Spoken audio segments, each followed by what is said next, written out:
On peut faire des miracles avec la foi. Gardons espoir, il faut y croire. La foi peut faire tomber tous les obstacles.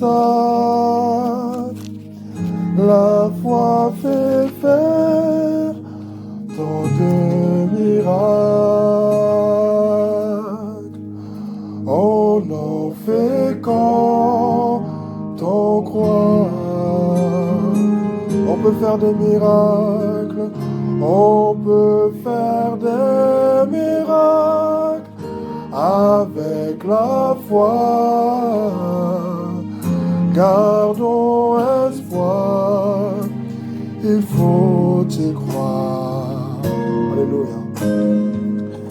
La foi peut faire tomber tous les obstacles. La foi fait faire tant de miracles. Oh, on en fait quand on croit une fois. On peut faire des miracles. On peut faire des miracles avec la foi. Gardons espoir. Il faut y croire. Il faut y croire. La foi peut faire tomber tous les obstacles. La foi fait faire tant de miracles. On en fait quand on croit. Oh, on en fait quand on croit.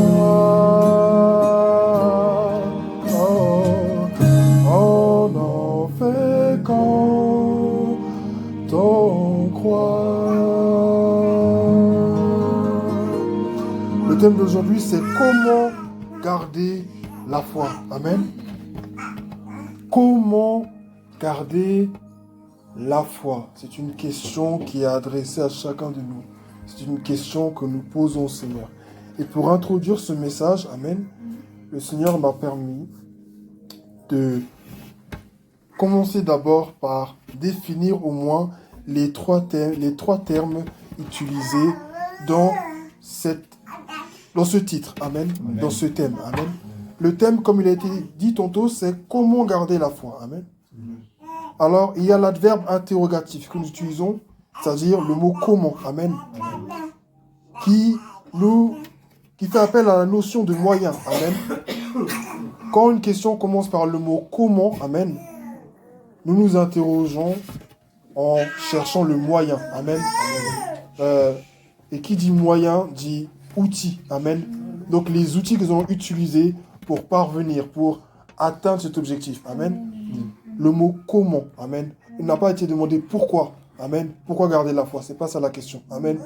Donc ce message ne concerne pas le fait de justifier pourquoi on doit garder la foi. C'est pas de ça dont il s'agit. Ici, il s'agit de comment. Comment signifie le moyen, amen. Le moyen. Par quel moyen? De quelle manière, amen. On peut dire tu vas au travail, comment? Rapidement, lentement, en train, en bus, à pied, comment? Amen. C'est le terme dont il s'agit. Le deuxième mot, c'est le verbe garder, amen. Le verbe garder qui signifie prendre soin d'eux, amen. Entretenir, protéger, amen. Protéger, prendre soin, entretenir, conserver, amen. Donc le mot garder renvoie à beaucoup de choses. Les mots qui sont utilisés sont très importants, amen. Je ne définis pas ça juste pour jouer au philosophe ce matin, amen. Mais c'est pour que tu puisses comprendre le message, amen, dans son entièreté, amen. Il dit comment garder la foi. Nous avons parlé tout à l'heure du message des derniers temps. Le frère Némi nous a parlé, amen. Le Seigneur nous a parlé au travers du frère Némi tout à l'heure pour nous parler du fait que dans les derniers temps, Jésus nous dit une chose, que celui qui persévérera jusqu'à la fin sera sauvé. Dans le mot persévérance, l'idée aussi de garder, amen, l'idée de protéger, de persévérer, d'entretenir, de protéger, de conserver la foi, réside dans le verbe persévérer. Amen. Tu ne peux pas persévérer si tu n'as pas gardé la foi. Amen. La persévérance est une force, amen, qui est basée sur le fait de garder la foi. Amen.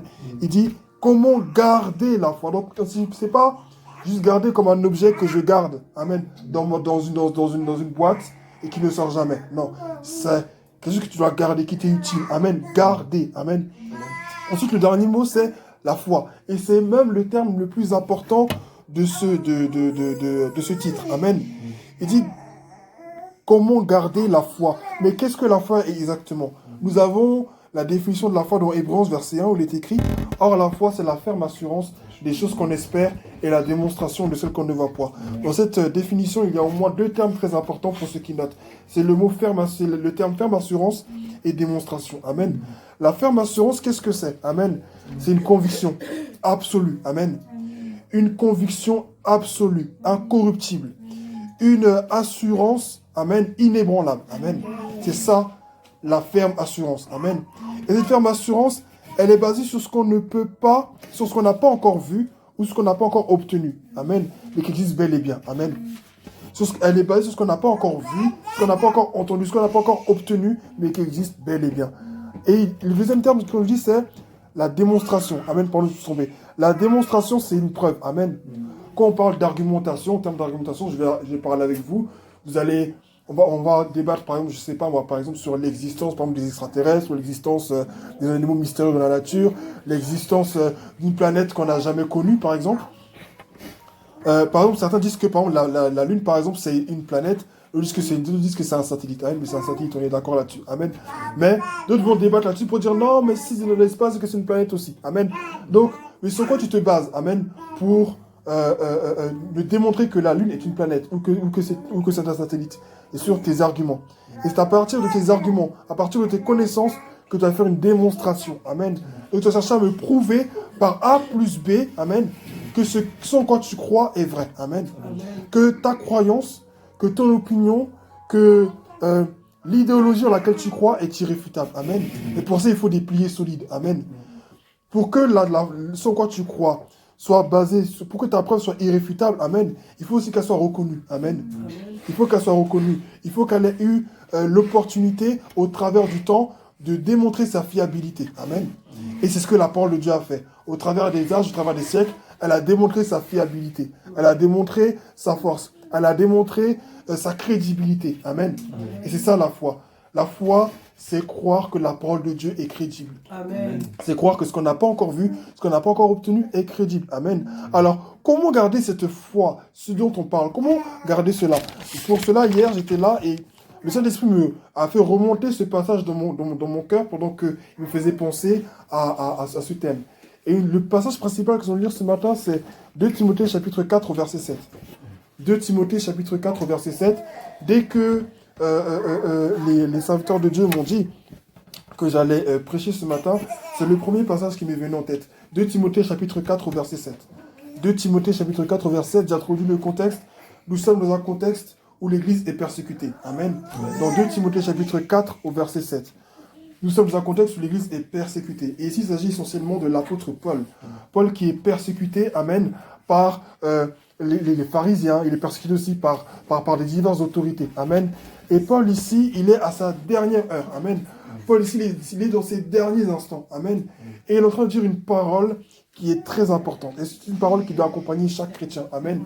J'ai dit que dans ce contexte-là, Paul est dans un contexte de persécution. Timothée est un épître. Amen. Et c'est une donc épître, ce qui signifie lettre. Amen. Paul est en train de... Enfin, bref, il s'agit là d'une lettre que Paul avait écrite à Timothée. Amen. Qui est un de ses condisciples. Amen. Un de ses disciples, de ses fils dans la foi. Amen. Et Paul est en train de lui donner une parole très importante. Dans 2 Timothée chapitre 4, verset 7, il est écrit: j'ai combattu le bon combat. Amen. J'ai combattu le bon combat. J'ai terminé la course. J'ai gardé la foi. Amen. Amen.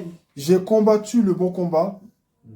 J'ai terminé ou achevé selon les versions que vous avez. Amen. J'ai achevé la course.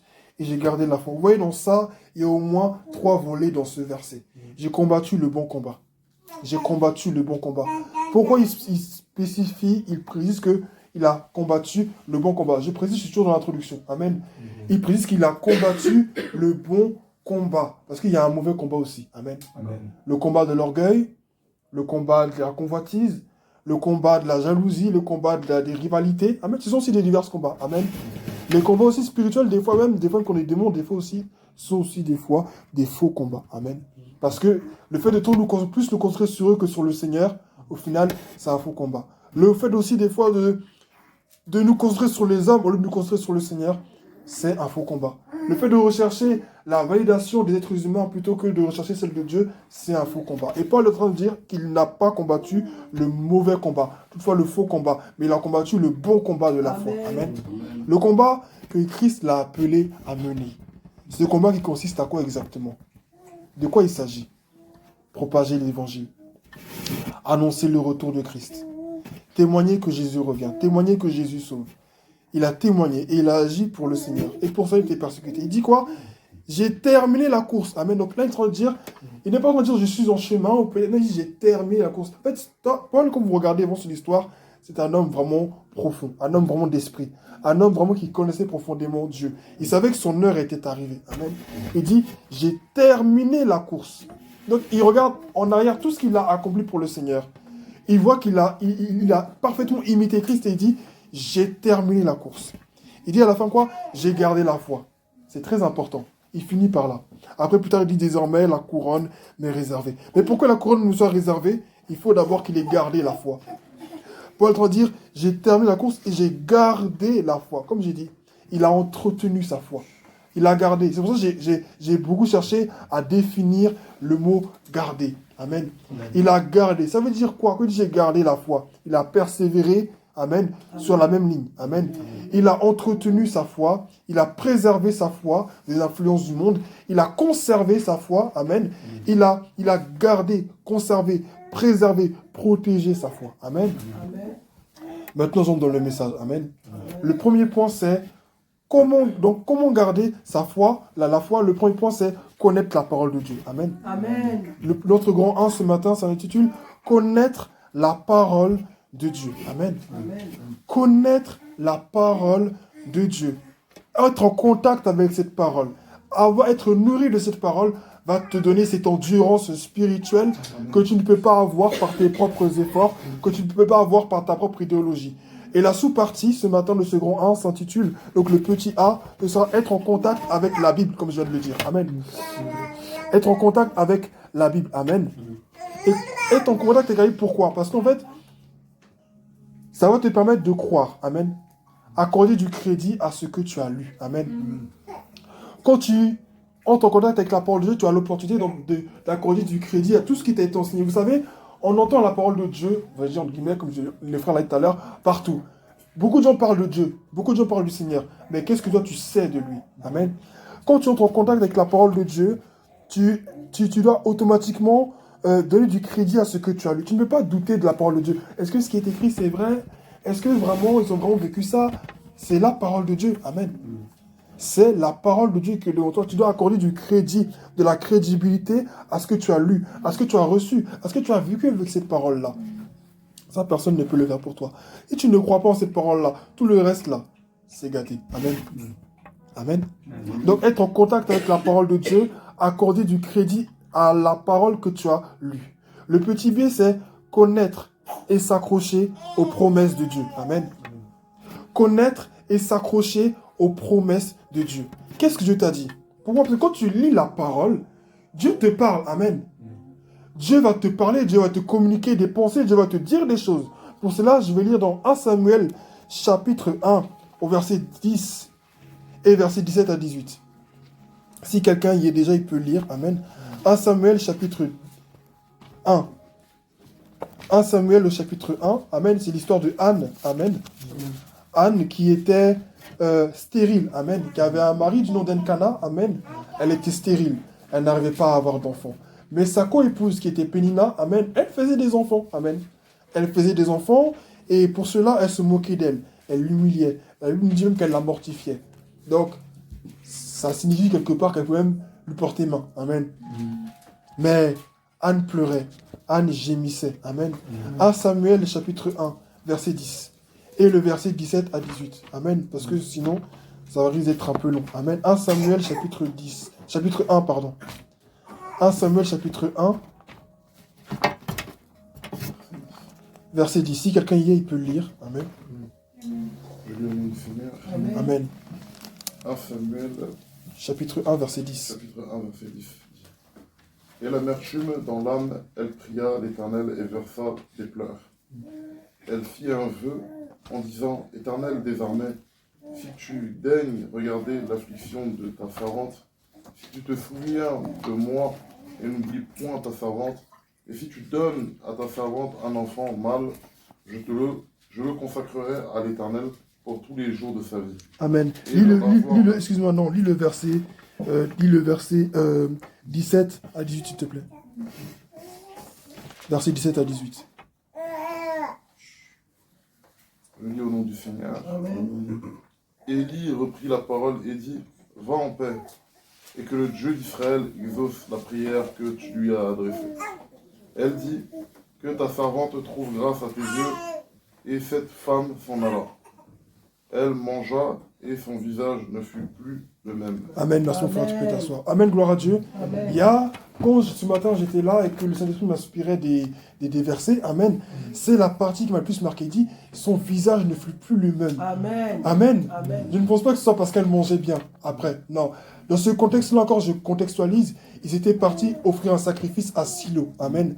À un endroit où la présence de Dieu réside. Amen. Amen. L'endroit où il y avait le temple de Dieu. C'est là-bas que le grand prêtre Élie, Amen, exerçait sa fonction de prêtre. Amen. Il recevait les sacrifices avec ses deux fils, Ophni et Phinehas. Amen. Et ils offraient un sacrifice à Dieu en faveur du peuple. Amen. Ici, c'était Anne et sa famille qui étaient allés à cet endroit pour offrir un sacrifice à Dieu. Mais Anne, qu'est-ce qu'elle fait? Elle profite de l'instant, elle rentre dans la maison de Dieu et elle dit à Dieu ce qu'elle veut. Mais elle ne fait ce qu'on n'a pas de dire à Dieu ce qu'elle veut. Mais elle a le discernement. Vous savez, quand tu as un appel sur ta vie, il y a juste que toi-même tu vas faire, ça c'est une petite parenthèse, hein, mais il y a juste que toi-même tu vas faire, des fois ne sauras même pas que tu es conduit par Dieu, mais en fait c'est Dieu qui te conduit. Amen. Amen. C'est une petite parenthèse. Je disais que Anne est partie dans la maison de Dieu, elle a confié son sujet de prière au Seigneur. Lorsqu'elle a confié son sujet de prière au Seigneur, je saute la partie où Élie va la prendre pour une femme ivre, elle va dire non, je ne suis pas ivre, etc. Ta fille, et là, elle expose juste son âme, elle épanche son âme juste devant le Seigneur. Amen. Et Élie dit que l'Éternel, maintenant, va répondre à ta prière. Amen. Amen. Amen. Amen. Elle repart de là. Elle revient là où elle était assise. Elle revient dans le contexte de vie actuelle. Elle revient à la réalité qu'elle a toujours connue, mais cette fois-ci, elle la regarde avec un regard différent. Amen. Parce qu'elle a entendu une parole qui a changé sa perception de la vie. En fait, la connaissance que tu as de la parole de Dieu, le fait de te souvenir de ce que Dieu t'a dit, change tout. Amen. Amen. Et ça aussi, ça t'aide à persévérer dans la foi. Amen. Amen. Te rappeler de ce que Dieu t'a dit quand tu étais jeune, quand tu commençais avec Dieu. Bon, nous, nous sommes tous jeunes, la plupart. Il n'y a que deux adultes qui sont vraiment là au milieu de nous. Mais pour la plupart d'entre nous, qu'est-ce que Dieu t'a déjà dit? Quelles sont les promesses que Dieu t'a faites? Quand Dieu t'a révélé peut-être ton appel, qu'est-ce que Dieu t'a dit? Pour ta famille, quelles sont les promesses que Dieu t'a faites? Dieu ne t'a-t-il pas dit que toi et ta maison, vous le servirez? Il ne te l'a pas dit? Dieu ne t'a-t-il pas dit qu'il va t'utiliser parmi les nations? Si Dieu l'a dit, il va le faire. Amen. Amen. Si Dieu l'a dit, il va le faire. Et tu dois te rappeler de tout ce que Dieu t'a dit pour persévérer dans la foi. Amen. Amen. Le grand 2 de ce message, donc la deuxième partie, c'est la reconnaissance. Amen. Amen. La reconnaissance. La reconnaissance. Amen. C'est très important. Amen. Amen. C'est très, très, très important. Et le petit A, la sous-partie du grand 2, c'est se rappeler de ce que Dieu a fait. Amen. Amen. Se rappeler de ce que Dieu a fait. Vous savez, dans le fait de se rappeler de ce que Dieu a fait, il y a le fait de, comment dire, le louer, c'est-à-dire on va le louer, on va chanter des chants pour dire Dieu, tu as fait ci, tu as fait ça. Donc, c'est des mots, mais c'est aussi une attitude, amen, à avoir. Amen. Et le fait de se rappeler de ce que Dieu a fait, ce matin, qu'est-ce qu'on a fait? On a pris la Sainte Seine. Donc, c'est un acte commémoratif. On se rappelle de ce que Jésus a fait pour nous. Et quand tu fais ça, qu'est-ce que tu fais? Tu rappelles à ton âme, tu rappelles à ton esprit que tu as été sauvé. Amen. Amen. Tu rappelles à ta mémoire, à ton esprit que j'ai été sauvé. Amen. J'ai été sauvé. Je ne suis plus à ce monde, j'ai été sauvé. Et c'est une preuve, c'est un témoignage. C'est une manière de démontrer à toi et au monde des ténèbres, aux hommes, que j'appartiens à Jésus. Amen. Amen. Et je me rappelle de ce qu'il a fait pour moi. Qu'est-ce que Dieu fait quand il parle au peuple d'Israël la plupart du temps? Dans l'Ancien Testament, il dit, je suis le Dieu qui t'a fait sortir d'Égypte. Je suis le Dieu qui t'a retiré de la servitude. Amen. Amen. Dieu nous incite toujours à nous rappeler de ce qu'il a fait. Et quand tu te rappelles de ce qu'il a fait, pourquoi tu dois te rappeler? Parce qu'en fait, quand tu vois les épreuves qui t'attendent, les épreuves qui sont devant toi, tu dis, mais attends, Dieu m'a délivré de la fausse lion. Dieu m'a délivré de la folie ardente. Dieu m'a délivré de mes ennemis. J'étais dans des cas où je pensais que ça n'allait jamais s'arrêter. Mais Dieu m'a délivré quand même. Qu'est-ce qui peut l'empêcher de faire encore aujourd'hui? S'il a fait hier, il peut le faire aujourd'hui. Donc le fait de te rappeler ce que Dieu a fait, ça te permet aussi de garder la foi. Ta foi est entretenue par quoi? Par la mémoire, le rappel, la reconnaissance. Ce matin, je ne parle pas de la reconnaissance qu'en termes de gratitude, amen, mais la reconnaissance en termes de mémoire, de remémorisation, amen. Tu dois te rappeler ce que Dieu a fait. Et le petit B, c'est ne pas se laisser influencer par les autres, amen. Parce que ta foi sera éprouvée, amen. Ta foi risque d'être influencée non seulement par les autres, mais aussi par les situations. Je dis que ta foi ne soit pas influencée, amen. C'est pour ça que tu dois garder ta foi, amen. Tu dois protéger ta foi, garder ta foi contre toute influence extérieure. Ta foi ne doit pas être influencée. Ta foi ne doit pas être altérée. Ta foi ne doit pas être, comment dire, corrompue. Amen. Amen. Dans Matthieu 6 au verset 24, je crois que c'est ce que nous avons lu ce matin, tout à l'heure. Non, pardon, c'est Matthieu 6 verset 24, non. Il était écrit, l'homme ne peut pas avoir deux maîtres. Amen. Il aimera l'un et haïra l'autre. Amen. Tu ne peux pas avoir deux maîtres à la fois. Amen. Non, je veux suivre Jésus. Oui, mais mon père m'a dit. Oui, ma mère m'a dit. Ma soeur m'a dit. Mes amis m'ont dit. Pour ma part, en ce qui me concerne, si j'aurais écouté mon entourage, jamais j'aurais servi le Seigneur. Jamais j'aurais donné ma vie à Jésus. Parce que au moment où le Dieu m'a appelé, dans les années où Dieu m'a appelé, c'était quand? En 2012, 2010. Amen. Amen. Quand Dieu m'a révélé mon appel, c'était en 2010, 2011. J'ai dit, Seigneur, si c'est vraiment toi qui m'as appelé, ben écoute, confirme-le-moi, si c'est vraiment toi qui m'as dit. Tout ce que tu m'as dit, c'est vraiment toi, confirme-le-moi. J'ai attendu au moins 7 ans. 7 ans plus tard, on était dans notre église et par la prophétesse que j'ai utilisée, tout ce que Dieu m'avait dit dans l'intimité, c'est les mêmes choses qu'il m'a répétées. Amen. Amen. Amen. Amen. Mais entre-temps, je n'étais pas immobile. Le Saint-Esprit m'a inspiré des fois à témoigner, à parler de lui à des gens. Mais dans les temps de 2012, 2013, mes frères peuvent témoigner. On n'était pas beaucoup de jeunes à être vraiment engagés pour le Seigneur. Amen. Amen. On avait diverses vies. Mais il y avait des moqueries, il y avait beaucoup de choses. Amen. Mais Dieu a permis d'être là où il voulait que je sois. Amen. Et c'est là où je suis aujourd'hui. Amen. Amen. Quand tu as décidé de marcher avec Jésus, c'est un engagement à vie. Amen. Amen. Ce n'est pas une histoire de « non, mais, oui, mais... » Vous savez, le monde des ténèbres, et ça j'ai toujours eu l'habitude de le dire, et c'est des arguments que le Saint-Esprit me faisait naître en moi, et c'est ce qui m'a aidé à persévérer, et c'est ce qui faisait naître en moi aussi une certaine rage. Le monde des ténèbres qui est en face de nous, eux, ne reculent pas pour faire le mal. Si toi tu veux jouer, eux, ils ne vont pas jouer. En tout cas, eux, ils vont rester sur leur ligne. Eux, ils ont un programme. En fait, dans ce monde-là, ils ont un programme. Amen. Ils ont un programme, et ce programme, ils sont prêts à le respecter. Amen. Ils veulent détruire, exterminer, influencer, éloigner, dominer, briser, diviser, détruire, égorger, voler. C'est leur objectif. Et ils ne reculeront devant rien. Ce sont que des créatures. Ils ne reculeront devant rien pour le faire. Mais celui qu'ils adorent, celui en qui ils croient, il n'est même pas le Tout-Puissant, ce n'est qu'une créature. La Bible l'appelle le prince de ce monde. S'il est prince, c'est parce qu'il y a un roi au-dessus. Amen. Mais le titre de prince, là, il le tient de qui? Amen. De Dieu. Amen. Amen. Amen. Beaucoup de chrétiens disent le diable domine le monde. J'ai toujours dit, je le redirai encore, je le redirai partout, Dieu me permettra d'être. Le diable n'a qu'une marge de manœuvre. Amen. Cette marge-là, elle est certes spacieuse, hein, mais c'est Dieu qui la lui a donnée. Amen. C'est Dieu qui lui permet d'avoir cette marge de manœuvre. Mais parce qu'au-dessus de lui, là, il y a Dieu. Regardez, dans ce monde, j'ai toujours dit, il y a un esprit d'homosexualité. Il y a plein de choses qui se passent, des voleurs, des assassins. Mais si le diable dominait tout, pourquoi, si le diable dominait tout, Dans ce cas, tout le monde pourrait être assassin, tout le monde pouvait être homosexuel, tout le monde pouvait être n'importe quoi. Mais vous voyez bien qu'il y a même des païens qui parlent de pardon, des gens qui n'ont pas accès à Jésus, qui vous parlent de pardon, qui dans leur musique ou même dans leur discours, mettent en avant des bonnes mœurs, la morale. Amen. Amen. Pourquoi? Parce que le diable, c'est une marge de manœuvre. Il ne peut pas faire tout ce qu'il veut. Amen. Amen. Il ne peut pas faire tout ce qu'il veut. Il a une marge de manœuvre. Amen. Mais il ne peut pas faire tout ce qu'il veut. Et quand tu te rappelles de ça, et que tu te rappelles que toi, en toi, il y a le plus fort, amen, tu ne peux pas trembler. Tout à l'heure, j'ai dit dans la définition des termes, j'ai parlé de la foi qui est une ferme assurance, la foi qui est inébranlable. Amen. Une foi qui est inébranlable, c'est quoi? C'est une foi qui ne tremble pas. C'est une foi qui ne faillit pas. C'est une foi qui ne peut pas être influencée, qui ne peut pas être, comment dire, diluée. Amen. Amen. C'est une foi qui est authentique. Vous voyez, souvent on parle des gilets pare-balles. Quand on te tire dessus, bah, tu n'es pas atteint. Le gilet, certes, est atteint, mais toi, tu n'es pas atteint. La Bible nous parle aussi du bouclier de la foi. Quand il parle des armes spirituelles dans le livre d'Éphésiens. Et là, il dit la foi, c'est un bouclier. Amen. Comment garder ce bouclier tout au long de ta vie? J'ai dit tout à l'heure, c'est la parole de Dieu. Parce que la Bible nous dit quoi dans Romains, chapitre 10, au verset 11? Non, Romains, on reste sur le livre 11 ou 10, excusez-moi. La Bible dit que la foi vient de ce qu'on entend, et ce qu'on entend vient de la parole de Dieu. Amen.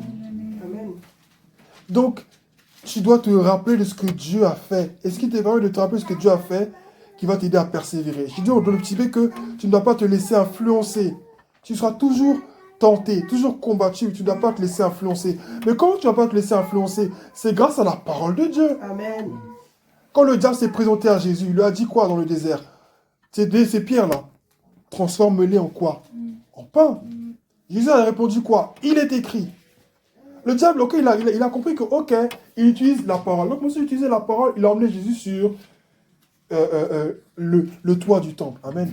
Et il lui a dit, quand il a resté le psaume 91, il lui a dit, mais jette-toi. Et ensuite, il a resté le psaume 91, il a dit, mais le Père enverra ses anges, et ses anges te préserveront de peur que ton pied heurte une pierre. Amen. Oui, le diable connaît la parole. Et il utilise à mauvais escient. Mais toi aussi, tu as la parole. Amen. Utilise-la, c'est ton arme. Te souvenir, pas juste de ce que Dieu a fait.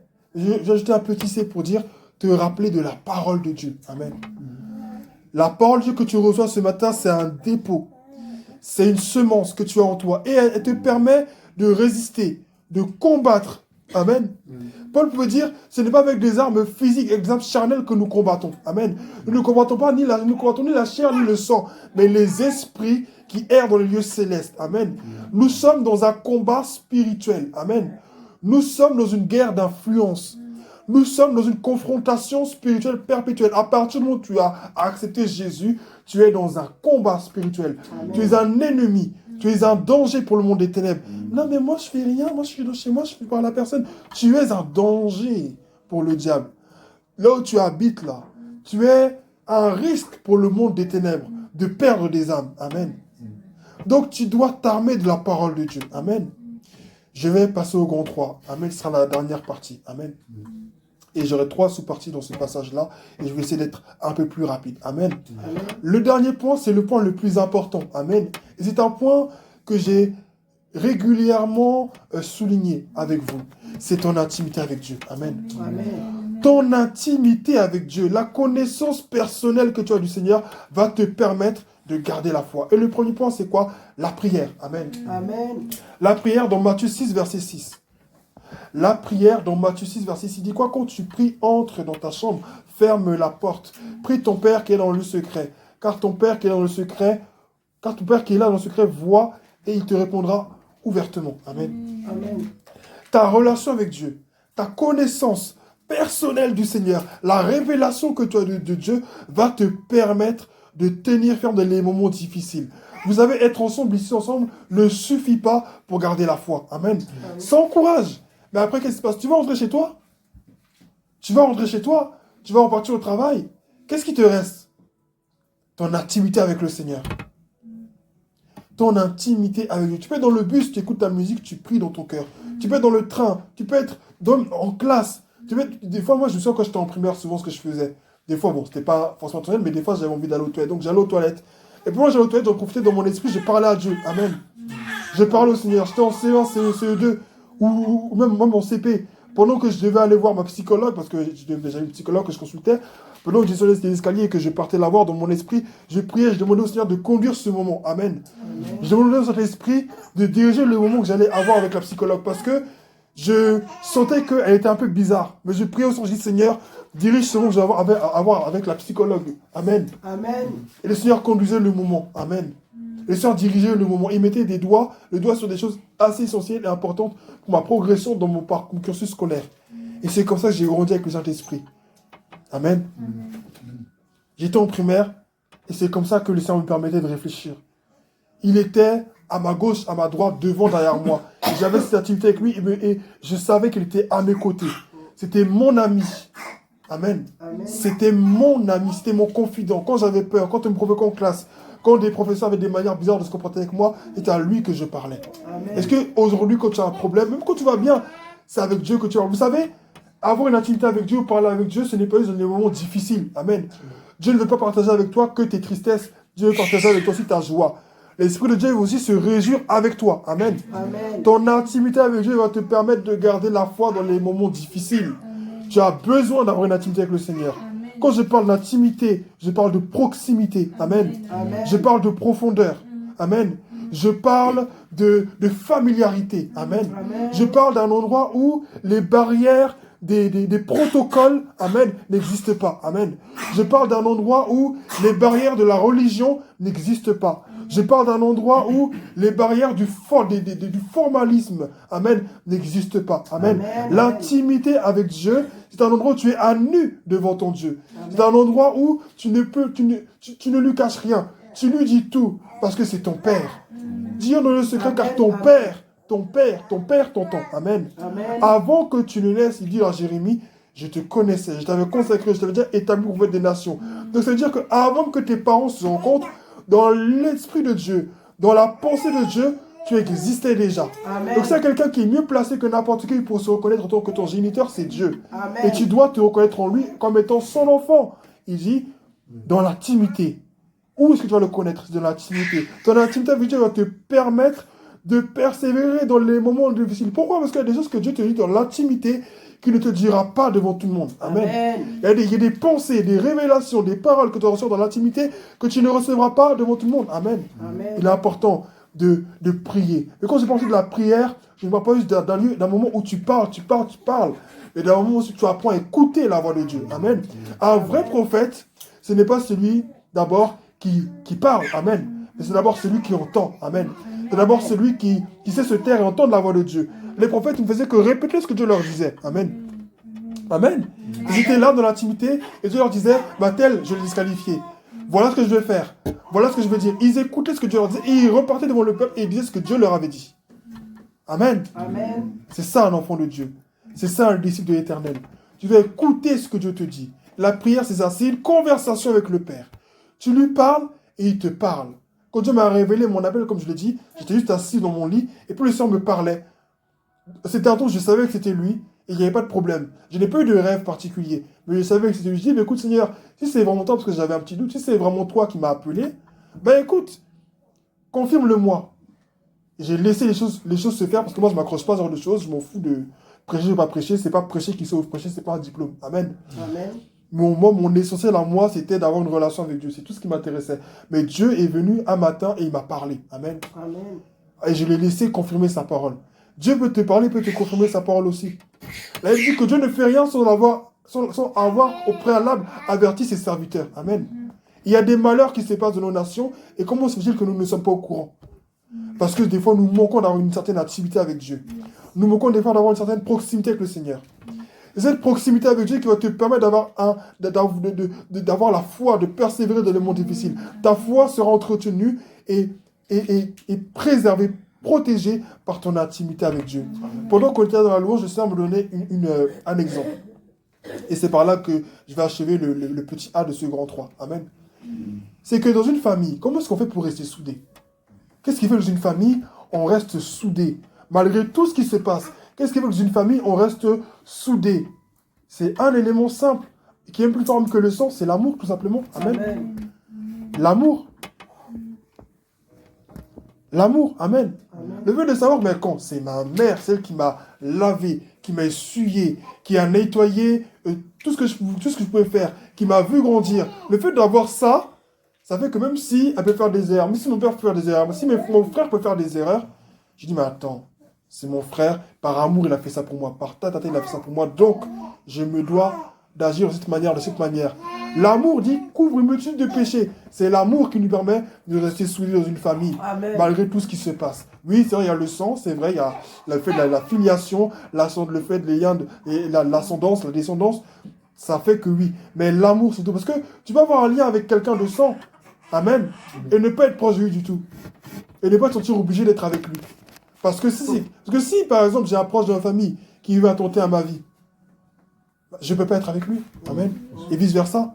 Mais si cette personne me demande de l'amour, même s'il n'est pas parfait, même s'il fait des erreurs, ça peut m'aider à rester avec lui. Amen. Amen. Et qu'est-ce qui nous permet de rester avec Dieu? C'est son amour.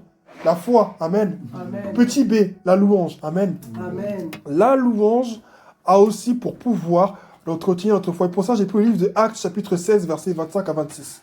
Actes chapitre 16, versets 25 à 26, je contextualise, vous n'êtes pas obligé de le prendre. Amen. Amen. Paul et Silas sont en prison. Toujours le contexte de persécution. Amen. Amen. Et qu'est-ce qui se passe? Il me dit que toute la nuit, ils ont chanté. Amen. Ils ont chanté. Ils ont loué Dieu. Ils ont glorifié Dieu. Qu'est-ce qui s'est passé? Les autres prisonniers qui étaient là, dans ces cachots, amen, ils les ont entendus chanter. Et qu'est-ce qui s'est passé à la fin? Il y a eu un tremblement de terre. Amen. Amen. Donc la prison était ouverte. Ils avaient l'opportunité de s'enfuir, mais ils ne se sont pas enfuis. Amen. Le garde a vu qu'il y a eu un tremblement, il s'est passé quelque chose. Il avait peur, il s'est dit, mais mince, on va me tuer parce que les prisonniers se sont enfuis. Paul est resté là. Amen. Amen. Et si vous vous souvenez, ils ont même prié même pour ce garde-là, qui plus tard, je le crois, par la foi, s'est donné au Seigneur. Amen. Amen. La louange. Amen. Passez les temps de chant, d'adoration. Ne négligeons pas tous les temps d'adoration qu'on prend. Parce que des choses se passent. Et ce qui s'est passé avec Paul, c'est pas nouveau. On a vu avec Josué, quand ils ont tourné autour de Jéricho. Amen. Ils ont poussé de grands cris, les trompettes, et les murs se sont débranlés. Amen. On voit aussi avec Josaphat dans le livre des Chroniques. Amen.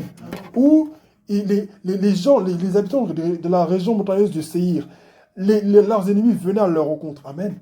Et qu'est-ce qui s'est passé? Le prophète s'est levé. Amen. Et il a dit dans la foule que le Seigneur dit, prosternons-nous et adorons le Seigneur. Les Lévites, ceux qui avaient les ustensiles, les ornements sacrés, tout mon peuple s'est prosterné. Dieu leur a dit quoi? Ne craignez rien, parce que je combattrai pour vous. Amen. Ne craignez rien, n'ayez pas peur, parce que je combattrai pour vous. Dans la louange, Dieu combat pour nous. Amen. Dans la louange, il y a un mouvement d'ange qui se produit. Dans la louange, Amen. Dieu fait des choses extraordinaires. Amen. Des chaînes sont brisées, des portes sont ouvertes. Amen. Dieu fait des choses extraordinaires dans la louange. Alléluia. Ne néglige pas les temps de louange. Je ne dis pas, mais moi, je ne prie pas beaucoup, mais je chante trop. Non, chante. Tu ne sais pas quoi dire, chante. Mets un Amen. chant dans ta chambre Amen. et puis chante. Amen. Adore ton Dieu. Même, il y a même une mélodie. Mets une mélodie. Et puis, commence à parler à ton Dieu. Selon ces chrétiens qui sont profonds avec Dieu. Ne Amen. sont pas ces chrétiens traditionnels. Non, mais je rentre, Seigneur, pardon. Oh Seigneur, je t'adore. Et puis Seigneur, ensuite, merci. Et puis après, Seigneur, je prie, j'intercède. Après, non, c'est quoi ça? Quand tu vas dans l'église, dans l'Ancien Testament, il n'y avait pas tout ça. Ça n'existait pas. Ce que nous avons l'habitude de faire dans les églises, là, dans la première église primitive, ça n'existait pas. Ils se réunissaient, amen, et partageaient la parole de Dieu. Ils pouvaient chanter par moment, oui. Mais dans l'assemblée, il peut y avoir que quelqu'un ait une parole. Ça, il y avait un certain ordre, c'est vrai. Mais il y avait une liberté de l'esprit. Amen. Amen. Aujourd'hui, le problème, c'est qu'on a mis l'esprit de Dieu dans une case, dans un carré. Voire on l'a mis même de côté. Amen. Et on pense que c'est ça l'esprit de Dieu. Dieu nous fait grâce, il nous aime donc il se manifeste. Mais il y a plus que cela. La louange. Amen. Amen. La louange est une puissance. Amen. Amen. C'est une arme que nous devons utiliser Alléluia. pour entretenir notre foi. Qu'est-ce que vous voyez quand il y a des armées qui s'affrontent? Qu'est-ce qu'ils font des fois? Ils crient.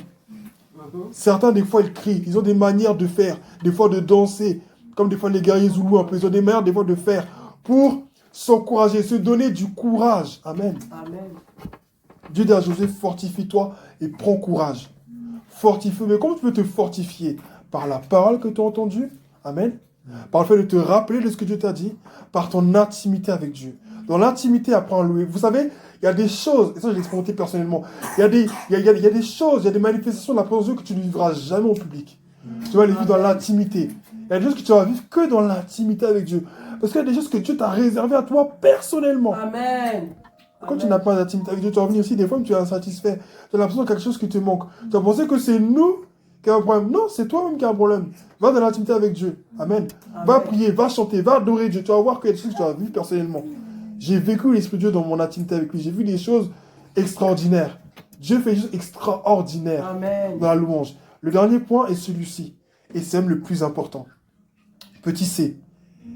Troisième sous-partie du grand 3. La révélation que tu as de Dieu. Amen. Amen. Dans l'intimité, tu as une révélation personnelle de qui est Dieu. Amen. Amen.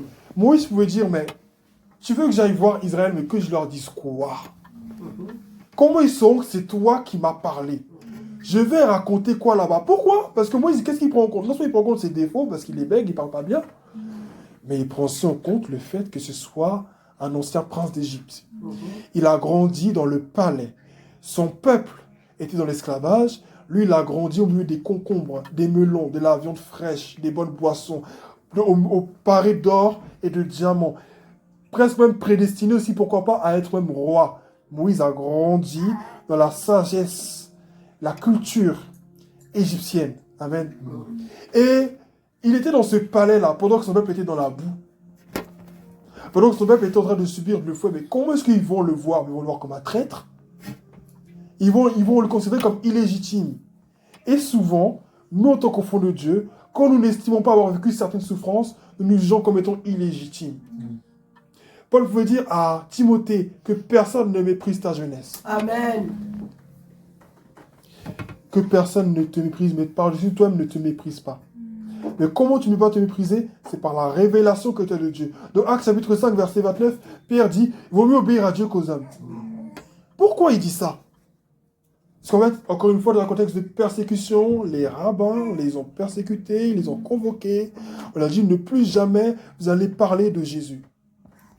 On les ont menacés. Pourquoi? Parce qu'en fait, qu'est-ce qu'ils comptaient leur faire? Mais les lapider comme ils ont lapidé Étienne auparavant. Amen. C'est ce qu'ils comptaient leur faire aussi. Et Pierre a dit, nous n'arrêterons pas de prêcher l'évangile. Nous allons servir le Seigneur. Vous savez, quand tu veux te plier aux règles de ce monde, tu n'es plus chrétien. Celui qui veut suivre Jésus, je le répète encore, doit savoir qu'il est dans un combat. Et parce que dans un combat, tu seras confronté à des esprits contraires, à des pensées contraires, à des idéologies contraires. Les gens jouent la science, la philosophie, plein de concepts, des systèmes de pensée pour contredire la foi. Mais toi qui as rencontré Jésus, toi qui vis dans ton intimité, quand tu te présentes à ce monde, tu te présentes avec la révélation que Dieu t'a donnée. Je vais faire une petite parenthèse. Le passage que je viens de lire dans Actes chapitre 5, verset 29, met en lumière, ou toutefois, met en évidence, amen, la persécution qui existe et qui existera encore dans le milieu même chrétien. Amen. Amen. Hier, mon père me disait, et ma mère aussi, on le disait déjà, parce qu'à force d'évangéliser, on l'a constaté, la vraie persécution de l'Église, ou toutefois la vraie persécution des vrais enfants de Dieu, amen, ne viendra pas de l'extérieur, mais de l'intérieur. Elle ne viendra pas du monde. Parce que le monde, on sait déjà comment il est. S'ils ne croient pas en nous, c'est logique. Ils ne connaissent pas Dieu, c'est normal. Mais elle viendra de l'Église. Amen. Amen. Elle viendra de certains anciens pasteurs. Elle viendra de personnes qui se disent chrétiens. Non, mais c'est mon autorité. Non, c'est mon daddy spirituel. C'est lui qui prie pour moi. Jésus, qu'est-ce qu'il fait? Quand tu sais qui est ton Dieu, quand tu sais quelle est la révélation que tu as de Dieu, tu ne peux pas dépendre d'une quelconque autorité spirituelle. Amen. Tu dépends de Dieu avant tout. Pierre aurait pu dire, oh ben bon, on se soumet à vous, et puis on ne prêche plus. Mais s'il fait ça, l'évangile ne va pas être propagé. Comment nous on va être sauvés? Amen. Amen. Amen. Amen. Tu dois avoir la révélation de Dieu.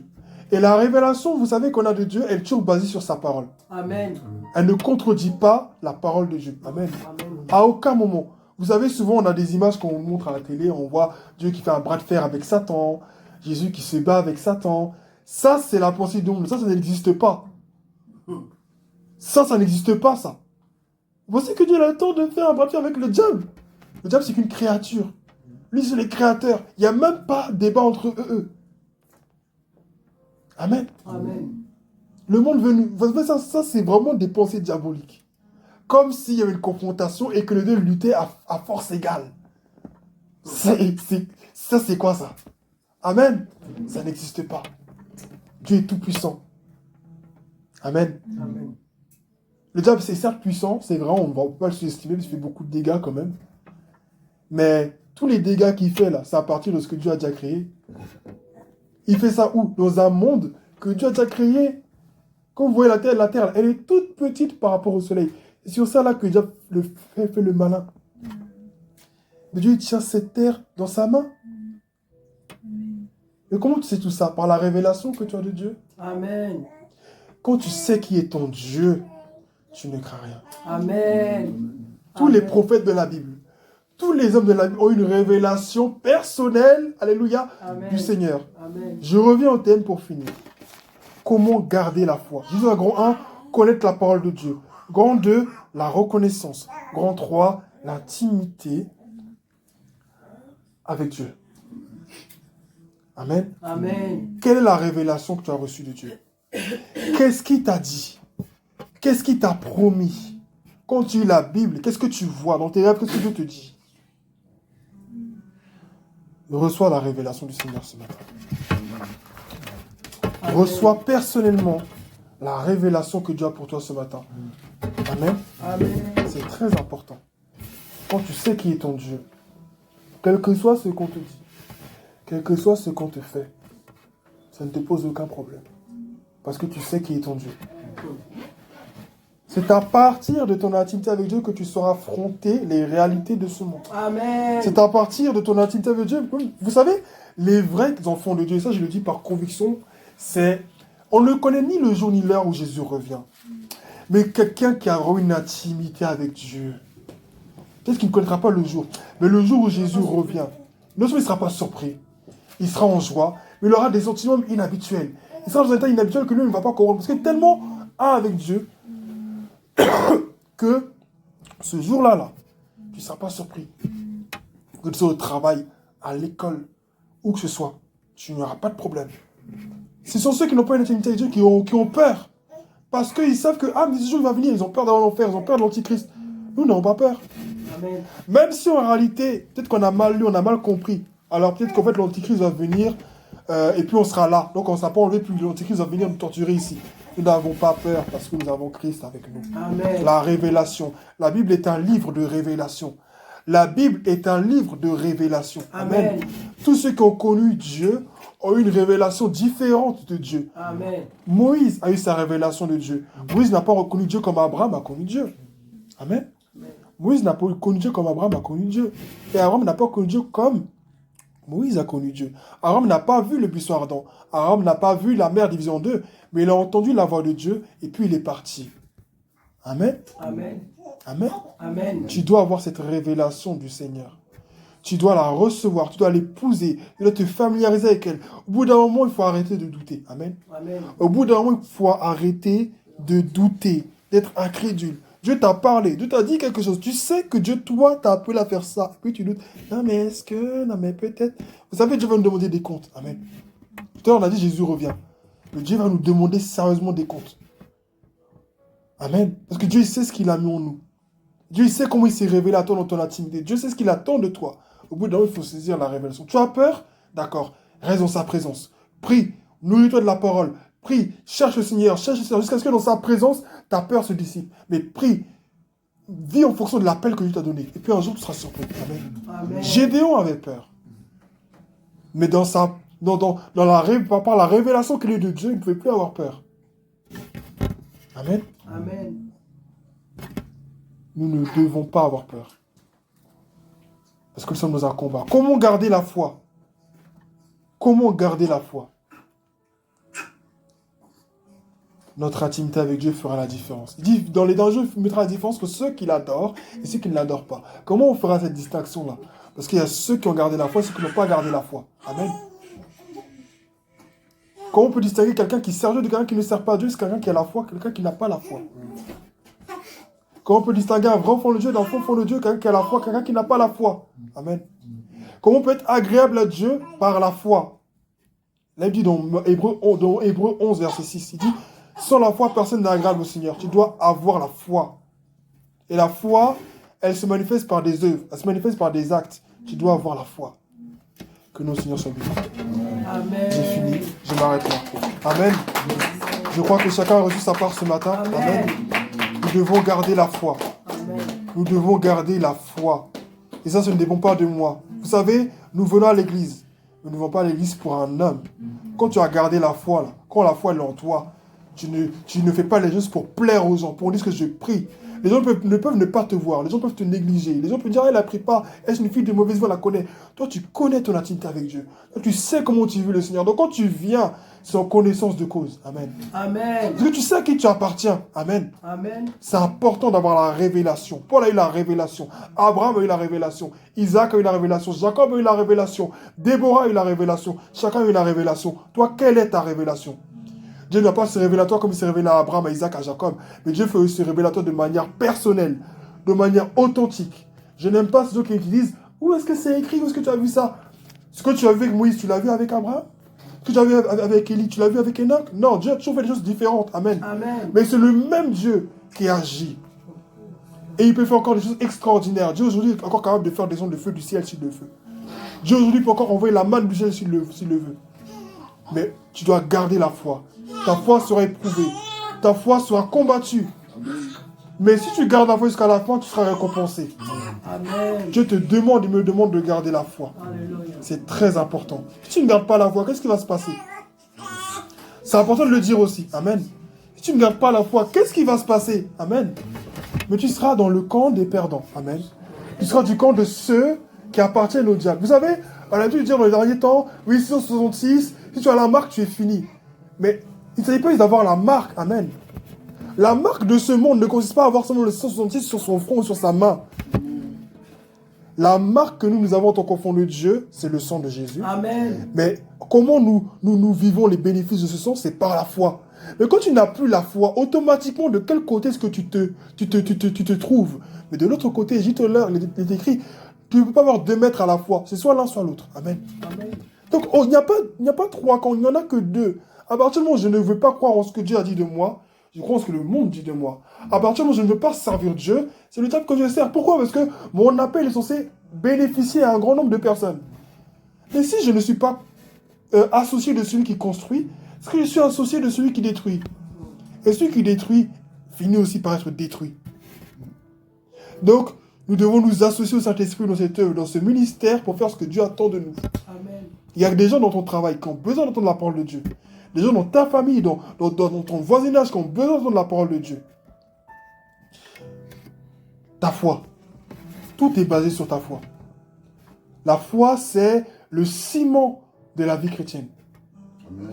La foi, c'est le fondement, le pilier phare de la vie chrétienne. Si tu ne crois pas en ce que Dieu t'a dit, où tu vas? Comment tu fais?